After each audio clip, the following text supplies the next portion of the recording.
This is the best way to play Pharah in Overwatch 2. Pharah's playstyle in Overwatch 2 is actually pretty similar to Overwatch 1, in that you're either spamming around corners in the air, or you're pouncing onto enemy squishies, using your Concussion Blast to get into range. Watch your fuel management, use your Concussion Blast to set up and make your dives easier, and time your barrage in the mid-fight, since there's less cooldowns to stop you. Pharah's weapon, Soldier's TF2 rocket launcher, makes Pharah fire rockets that deal 120 damage on direct hit at a fire rate of 1 round per 0.85 seconds. Firstly, the sightlines that Pharah plays are dependent upon the map and the enemy composition. For instance, on Numbani first point attack, when playing up against longer ranged hit scans, pathing coast side to where you have a short sightline onto their core will give you an advantage. However, up against a more flanker based composition, playing wider and longer sightlines where you can't be as easily contested would give you more value. One of the most important aspects to maximise the value from your rockets is to maintain good corner discipline, as former OWL coach Hayes explains here. When playing against heroes that have kill pressure on echo, such as hitscan DPS, use buildings and natural cover to your advantage. Peek and output damage, giving yourself a fallback option if the enemy draws their attention towards you. By doing this, your movement becomes more unpredictable, making you harder to hit.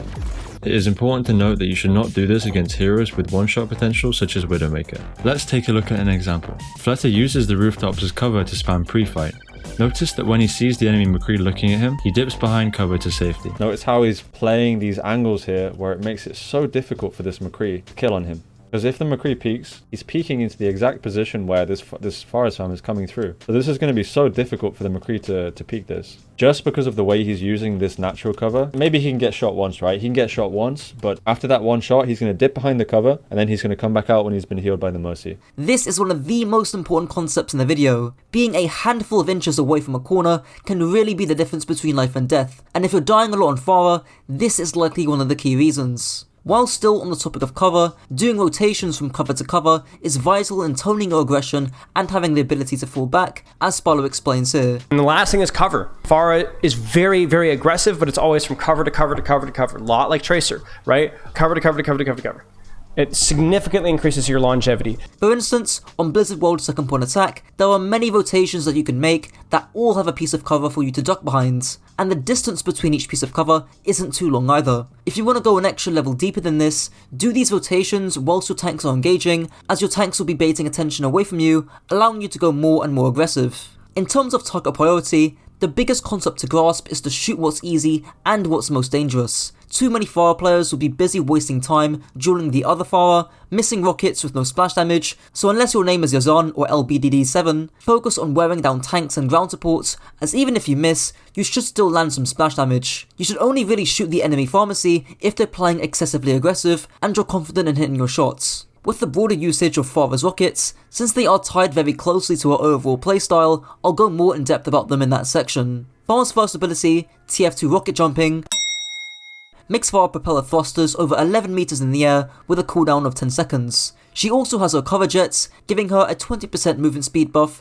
and can propel her 4 meters in the air every second. The most fundamental aspect when flying with Pharah is your fuel management. Here's an old but gold clip of Jane going over 3 aspects to help you min-max every last ounce of fuel. So if I press shift when my fuel is at red, by the time I stop, my momentum burns off at the very top of my boost, I will have a full fuel gauge. Holding space, we don't go faster and faster and faster and faster as we hold up. We get to a maximum upwards velocity. So if I jump jet while boosting, I still get the same upwards, right? So the delta V, or the change in velocity, if I'm hover jetting while I'm boosting, is less than if I'm dropping and boost. Knowing this, what you want to be doing is right before you boost, go a little bit beneath the red, go right as you hit max down, you boost back up. So if I'm tap, tap, tap, tap, tap, tap, tap, tap, tap, tap, the majority of my flight time is spent with that cooldown between deactivating my hover jets and my fuel recharging. So you want really slow, methodical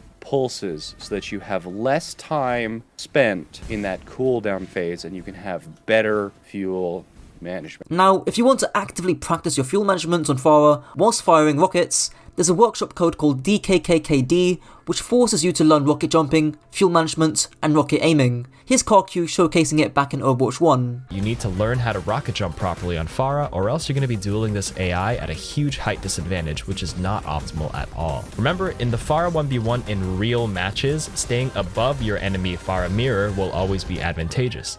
So to rocket jump correctly, you need to shoot at the ground, jump, and jump jet almost simultaneously and as fast as you can for maximal height. This workshop is actually such a great training mode to not only practice your initial rocket jump tech, but it will also refine your aerial movement, fuel management, and direct hits. It's the full package. With the broader uses of Pharah's jump and hover jets, there's a general rinse and repeat routine that you perform from high grounds. In short, you want to treat high ground like your helipad, or in other words, a place from you to depart and return to safely. If you've watched my Echo guide, you'll be familiar with this idea, but I'll use an example on Dorado to illustrate what I mean. Here, on Dorado 2nd, you'll initially start on high ground, and that will effectively be your helipads. Then you can do either of your playstyles, which I'll talk about, maybe diving and dueling squishies with your Concussion Blast, dropping on enemy squishies below you, or spamming out the enemy tank. Then, when you're low on fuel, you'll return back to the high ground and use either of your remaining abilities to help you stabilize. Pharah's second ability, Zophia's Concussion, makes Pharah launch a wrist rocket that knocks back enemies by 8 meters, deals 30 direct damage, and is on a 9-second cooldown. With your Concussive Blast, there's 2 overarching uses of it, which is for displacement or for mobility. I'll cover displacement first, since that's the most simple. Displacement can involve booping enemies to prevent cooldowns and ultimates, like denying a res, denying follow-up from a Rhine Shatter, and can prevent someone like Ramarcha from getting close with his annihilation. For displacement, there's also using Concussion Blast Appeal. Some of those uses I just listed, like denying Ramarcha's annihilation, is a form of peeling, but more generally speaking, if a Doomfist, Winston, or Wrecking Ball, or any dive hero for that matter, is diving your backline, a simple Concussion Blast can help quite a bit. There's also displacing people off the map, or in other words, getting environmental kills. Ilios is probably the best example where you can do this. And lastly, there's booping or displacing an enemy into your team to help aggress onto them. For example, on Kings or defense, if the enemy Reinhardt is low or is playing a bit too aggressive, tossing your concussion behind him can buy your team enough time to aggress onto the enemy Ryan. Now onto concussions associated with mobility. This is mostly for setting up a dive or a duel onto a squishy target, as Spalo explains here. Blast over here. Set up your dive faster. Set up your angle faster. Or just fly over here. Normally, Concussive Blast directly over the Hanzo and shoot him.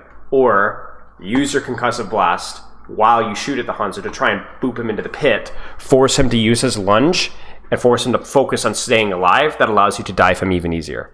With Blast, you have to be really careful. Similarly to your Echo Stickies, it feels a little bit like you're just kind of using the cooldown, but actually you have a really, really important use for the cooldown, and we're not going to have it. Here's yet another example given by Coach Hayes, with Yazan doing exactly that. So that was a really nice maneuver. He repositioned himself closer to the Ashe, again where he's going to have a favorable duel versus this Ashe. If he stays at range from here and tries to shoot the Ashe, this is not going to work out for him. Obviously he has a projectile. He's playing to engage close to the Ashe here and take a close 2v2 where he's going to have a favored fight. Since this heavily ties into the broader playstyle of Pharah being a surgical duelist, more on this will be featured later on. Pharah's ultimate, World War III, makes Pharah release a barrage of mini rockets that can deal up to 3000 damage in 2.5 seconds. In terms of tech, here's Jane going over a few animation cancels and their usage. You can animation cancel rocket with Barrage. Drop. Did you see? My ammo's at 5. I used an extra rocket. Floor concussion into boost onto barraging the high ground. So the tech from barraging from high to low or through doorways or areas is boost up, drop silently so you surprise people. The other way that you surprise people on Pharah, you're seeing a theme here. You look at the ground, you boost up, boom. Right? An example of that latter tech could be on Kings or third point attack, where you clear and eliminate any DPS on the high ground before they can even react. Make sure you time this just after your tanks engage, so that all attention from the enemy team is onto your tanks, allowing you to surprise the enemy team. With timing your barrages, here's Spalo going over that here. Barrage is great mid-fight. Deval fights, fewer cooldowns. It's a lot like Death Blossom. It has the opportunity to kill 6, so there's the opportunity to kill you instantly. So it has to be set up, it has to be supported, it has to be communicated, it has to be timed well. It's not just an initiation ultimate. Likewise to High Noon and Death Blossom, Barrage thrives when the enemy team don't have many cooldowns or stuns to stop your ultimate, which is typically in the mid-fights. Lastly, a niche but still useful use of Barrage is to win duels with it on flanks. For instance, on Route 66 third point attack, you could concuss into Barrage when dueling a hit scan who wants to use the high grounds. Since you are stationary and vulnerable to burst damage like a soldier helix, I recommend doing this when those kind of abilities have already been used, or when you have a Mercy Pocket, DVDM, or Zarya Bubble. Moving on to the positional, playstyle, and compositional section of the guides. In terms of general positioning, there's 4 key guidelines which I'll showcase on Lijiang Control Center. The first is to have cover, which I've already covered, no pun intended, but here, the small piece of high ground not only gives you cover, but can also act as your helipad, as discussed prior. The second guideline is to have LOS onto the enemy team. In this example, you have really nice and tight sightlines onto any squishies who may rotate into White Room. The third guideline is to have good distance from angles so that an enemy flanker can't sneak up on you, whilst also being close enough so that you can quickly dive or pressure a hit scan up close. The fourth guideline is to have aggressive rotational options. This is what allows you to go in for those aggressive assassinations with that concussion blast, as I'll talk about now. With the overall playstyle of Pharah, it boils down to either spamming congested areas or taking those aggressive duels, as Polo explains here. Pharah, it's all about knowing when you want to be spamming a choke or spamming an area that's really nasty from an angle, or when you're going to go pursuing duels. This is specifically pharmacy. If there's a really nasty choke that I can be punishing, and tanks that I can be abusing, and squishies, things like that, great. But as soon as there's no longer a really strong choke, or there's not a lot of people in the choke, you need to actively be pursuing duels. Pharmacy can kill anything in the game. Just about. Tracer just flanked your backline, spam choke. There's a Zenyatta on an angle, spam choke. Spam shield. You're a very mobile hero, especially considering the speed changes with her, the conk changes with her. You have so much more flexibility with what and where you can be. Like I said, just look at Yazin, look at how he plays Pharah. Not just a spam hero, he's actually playing a duelist / flanker style.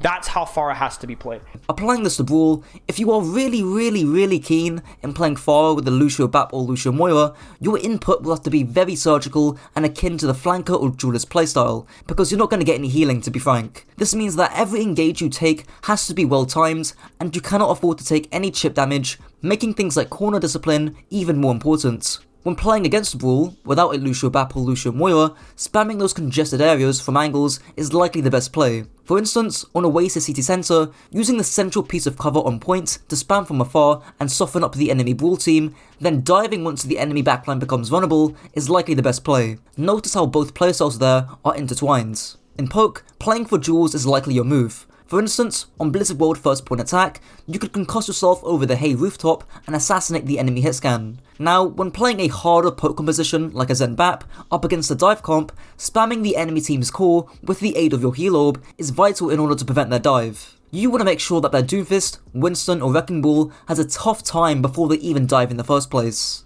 Now, playing with dive, that's going to mainly revolve around your duelist playstyle. You need to be getting on top of those squishy heroes and 2-tapping them, using cover and concussion blast to help you do so. One thing I haven't really talked about is your synergy with Mercy, who can really help you not only spam out a group of enemies, but make you one of the most lethal duelists in the game. If you have a Mercy and you have some communication, try and tell your Mercy to get them to tell you when they stop pocketing. This is to help tone your aggression, as you may not want to do a certain play without a pocket, and vice versa. If you can't communicate for some reason, then just try your best to keep track of when your Mercy leaves you. Well, that's it for the guides. If you enjoyed, don't forget to like, comment and subscribe, and if this video helped to raise your IQ, be sure to share it with your friends to also raise theirs. Until next time.